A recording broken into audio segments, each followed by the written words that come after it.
A gente continua falando sobre este assunto porque eu converso com a nossa colunista Valéria Vilela, que gentilmente atendeu o nosso pedido para entender como está a situação dos cafezais lá no sul de Minas Gerais. Val já está conectada aqui com a gente. Oi, Val, bom dia, seja muito bem-vinda.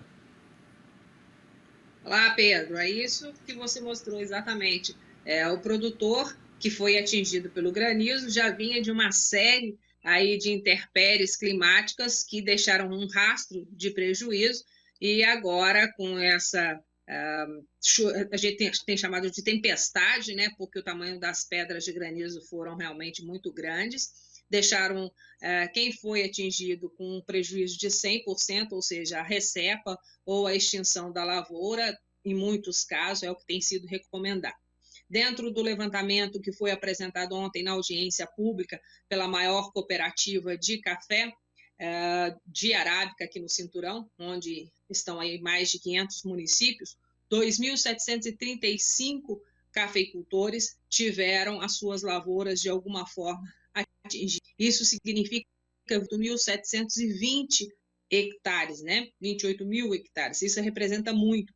Já no levantamento da Emater, totalizou nas duas chuvas de granizo que atingiram o café, 30 mil hectares. A gente tem um universo de 1 milhão de hectares plantados, de acordo com dados da Emater no estado. Aí você pode me dizer, Valéria, mas isso representa muito pouco. Não, porque quem foi atingido perdeu praticamente 100%. 80% dos cafeicultores mineiros são de agricultura familiar, ou seja, ele vive daquela pequena propriedade onde ele, a esposa e às vezes os filhos é que cuidam desta lavoura. E perder 100% desta lavoura significa perder toda a renda. Só para você ter uma ideia, aqui em Muzambinho, de acordo com os dados da Emater, foram 500 hectares de café atingido. No ano de safra cheia, essas lavouras representam, essa área atingida representa 100 mil sacas de café. Ou seja, 50% da produção do município foi atingida.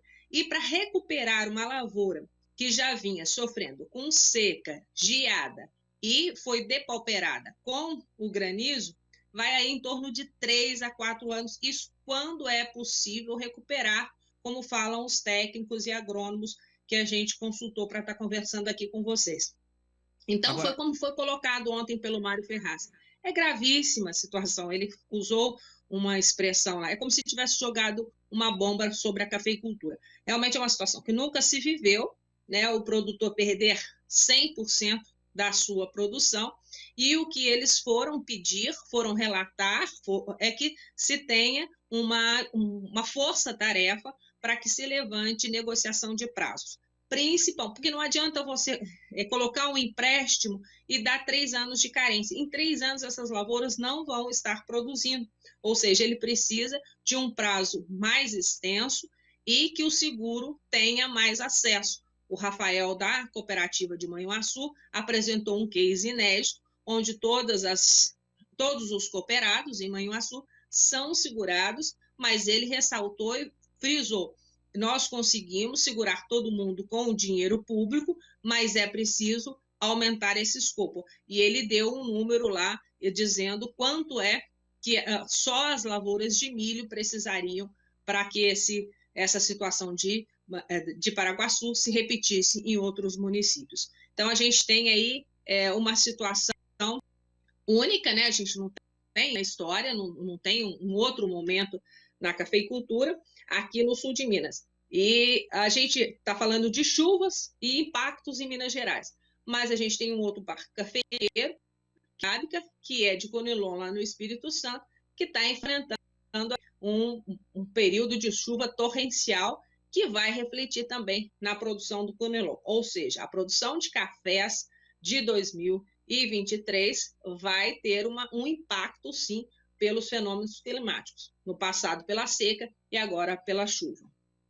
Val, é muito importante a gente ressaltar nessa audiência pública, né? Porque ontem eu acompanhei, ela estava sendo transmitida pelo YouTube, e eu vi justamente muitos produtores relatando a questão econômica municipal. porque o município, né, a economia gira em torno dessas produções, das lavouras de café. Esses impactos, eles vão atingir justamente os municípios, por isso esse pedido de socorro ontem, né? Porque imagina que Moçambique, eu vou dar o exemplo de Moçambique, mas por exemplo, Cabo Verde, Monte Belo, que estavam lá, os prefeitos estiveram lá, é a mesma coisa. Onde, durante a produção do café, você tem uma empregabilidade estável. Durante a safra, há importação de mão de obra, porque a gente não tem colhedores suficientes. Como o café é de montanha, dificilmente você consegue fazer colheita com máquina. As lavouras são muito íngremes, então a gente precisa de pessoas. E essa colheita, quando você traz o colhedor de fora, ele precisa comer, ele precisa dormir, ele precisa vestir e ele consome também para levar para suas regiões de origem, aonde ele vai retornar. Então tem um giro na economia, não só na área rural, mas também no mercado, no comércio. E tradicionalmente, quando tem a colheita do café, o produtor vende a sua safra e vai lá comprar um móvel, às vezes um imóvel, às vezes um automóvel, às vezes um implemento, um trator, alguma coisa para a sua propriedade. Ou seja, durante a comercialização da safra, há uma movimentação financeira nas cidades do Cinturão do Arábico, como eu já disse, são mais de 500 municípios, muito intensa, porque é o dinheiro da cafeicultura que às vezes é economia extra. Ele pode ter lá, às vezes, algumas vacas leiteiras, ou tem um tanque de peixe, ou tem uma lavoura de milho,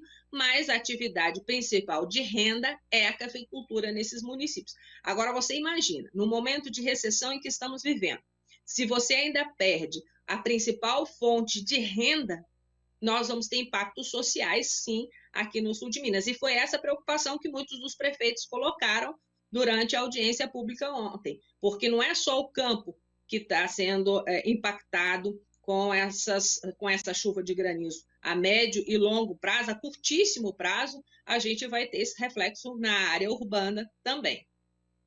Para a gente ir concluindo, em relação à situação neste momento, né? A gente está vendo muita chuva aqui no Sudeste. Ontem mesmo, a Karine Gama, nossa meteorologista da Clima Tempo, mostrava um alto acúmulo de água na região de Minas Gerais, pegando toda a região sul.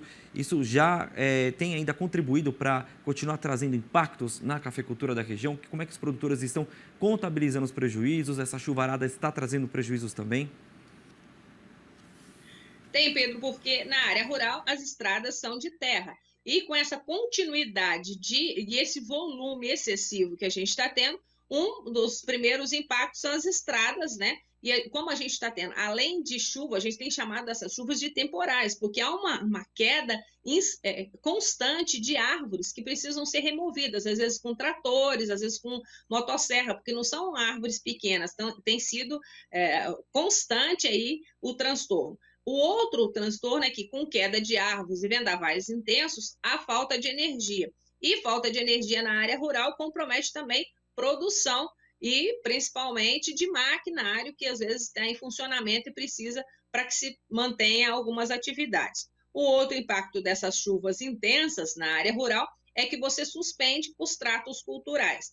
Aquelas lavouras que não foram impactadas pelo granizo precisam de tratos culturais, principalmente adubação. E com essa chuva incessante, não é possível realizar esses tratos. É claro que para preencher o chumbinho é necessário água, mas não nesse volume e nessa continuidade. O cafeicultor vai ter que refazer a sua gestão aí da lavoura para ver como que ele vai continuar, sem contar que mesmo aquela lavoura que não foi destruída totalmente, mas foi atingida pelo granizo, tem aí a incidência de problemas fitossanitários, ou seja, doenças oportunistas, que é onde machucou a folha, e eu estou falando numa linguagem muito popular e não técnica, onde machucou a folha, abre-se a chance para doenças e problemas que podem também afetar a produtividade do cafeicultor. Ou seja, é um cenário preocupante nesse momento.